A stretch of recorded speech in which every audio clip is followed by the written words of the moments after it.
सबको जय मसीह की। राउत मिनिस्ट्री में आपका स्वागत है।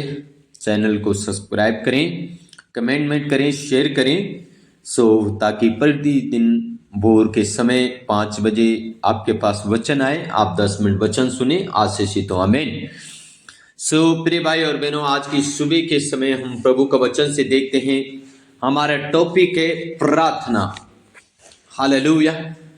प्रार्थना कहाँ जाती है? हमारी प्रार्थनाएं कहाँ जाती? प्रिय भाई और बहनों, हमारी प्रार्थनाएं स्वर्ग में एक सोने के कटोरे में रखी गई है। हालेलुया, आमीन। इसका उत्तर 100% हमारा प्रार्थना का उत्तर हमें मिलता है।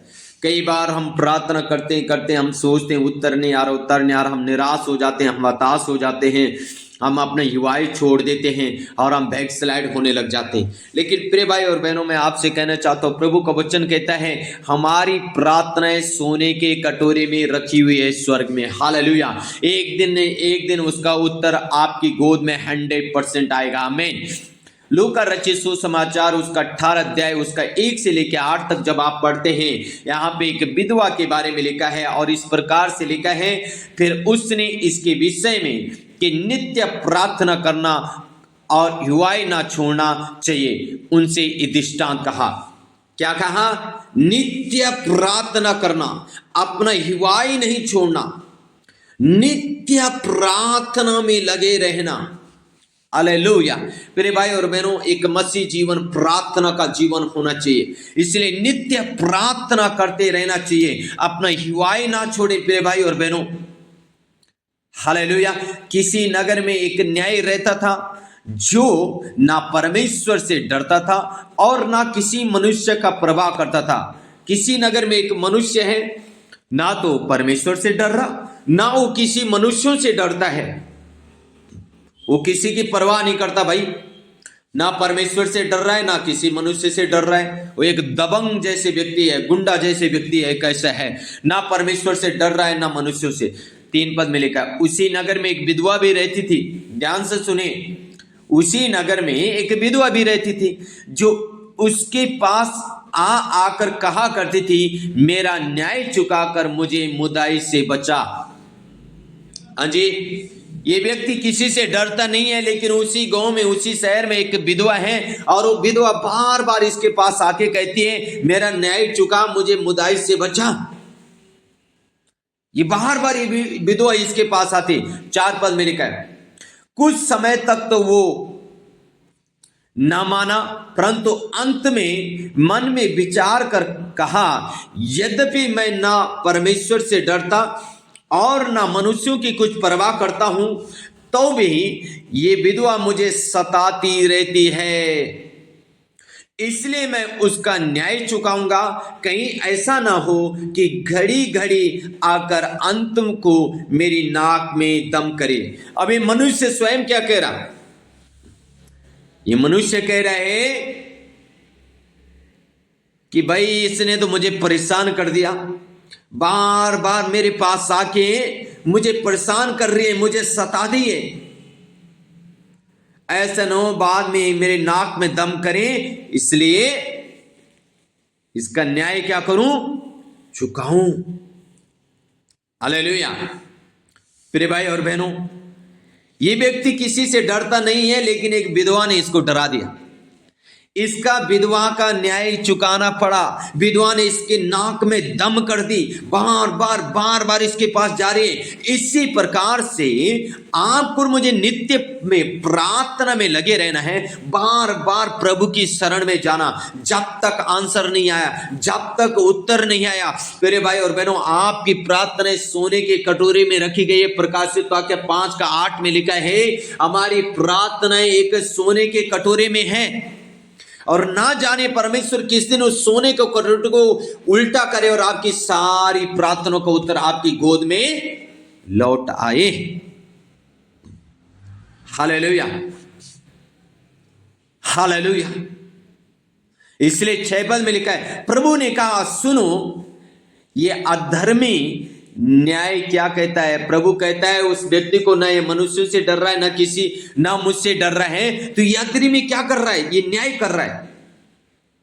7 पद, इसलिए क्या परमेश्वर अपने चुने हुओं का न्याय ना चुकाएगा? हाँ जी, परमेश्वर कह रहा है जब ये मूर्ख व्यक्ति न्याय चुका सकता है तो क्या मैं अपने चुने हुओं का न्याय नहीं चुकाऊंगा?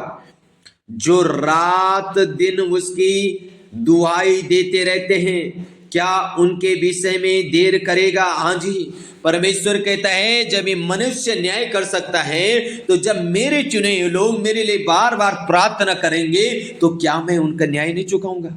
जो रात दिन दुहाई दे रहे हैं, क्या मैं उनकी दुहाई का उत्तर नहीं दूंगा? हालेलुया। प्रभु कह रहा है क्या मैं देर करूंगा? नहीं। हालेलुया। आगे लिखा है मैं तुमसे कहता हूं वो तुरंत उनका न्याय चुकाएगा, वो तुरंत उनका न्याय चुकाएगा। मेरे भाई और बहनों, परमेश्वर आपका न्याय चुकाएगा, इसलिए नित्य प्रार्थना में लगे रहे। पहला शमूएल उसका 12 का 23 में शमूएल कहते हैं यदि मैं प्रार्थना ना करूं तो ये पाप है। क्या कह रहे शमूएल कह रहे यदि मैं प्रार्थना नहीं करता हूं तो ये मेरे जीवन में पाप है। प्रिय भाई और बहनों, आज हम मसीह में होने के नाते, प्रभु में होने के नाते अगर हमारा प्रार्थना का जीवन नहीं है, हम प्रार्थना नहीं करते हैं तो हम एक पाप की घड़ी में हैं। ये पाप के बंधन में हम फंसे, उस जाल में हम फंसे और हम मसीह तो कहते हैं लेकिन प्रार्थना नहीं करते। सबसे बड़ी प्रॉब्लम है। हालेलुया। पहला पत्रस 3 का 12 में लिखा है उसकी कान है हमारे दुआ की ओर हर पल हर घड़ी लगी है। आमीन। उसकी कान है आपके मेरी दुआ की ओर हर पल हर घड़ी लगी है। वो तो सुनने के लिए तैयार है। इसलिए मेरे प्रिय भाई और बहनों, नित्य प्रार्थना में लगे रहें, नित्य प्रार्थना में लगे रहें, क्योंकि उसकी कान है आपकी दुआ की ओर लगे हैं। हालेलुया। वो अपने चुने हुओं का न्याय चुकाएगा, वो अपने चुने हुओं का प्रार्थना का उत्तर देगा। प्रकाशित 5 का 8 में लिखा है जब उसने पुस्तक ले ली तो वे चारों प्राणी और 24 प्राचीन उस मेमने के सामने घिर पड़े। उनमें से हर एक के हाथ में वीणा और धूप जो पवित्र लोगों की प्रार्थनाएं हैं से भरे हुए सोने के कटोरे थे। हाँ जी प्रिय भाई और बहनों, आपकी प्रार्थनाएं सोने के कटोरे में जाती है। हालेलुया।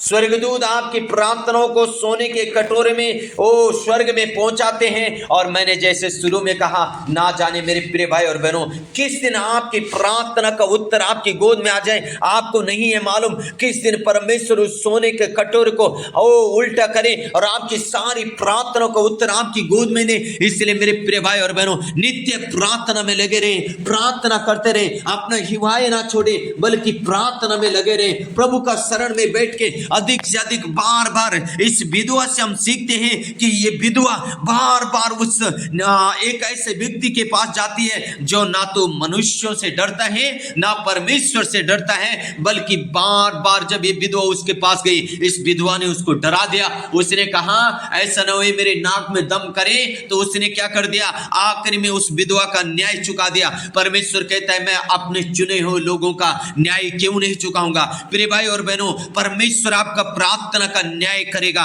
परमेश्वर आपकी प्रार्थना का उत्तर देगा। इसलिए मेरे प्रिय भाई और बहनों, अपना हिवाई ना छोड़ें, नित्य प्रार्थना में लगे रहें, प्रभु जरूर उत्तर देगा, आपको ब्लेस करेगा। आमीन। सो के गॉड ब्लेस यू ऑल। प्रिय भाई और बहनों, कंटिन्यू प्रार्थना में बने रहें। आमीन आमीन।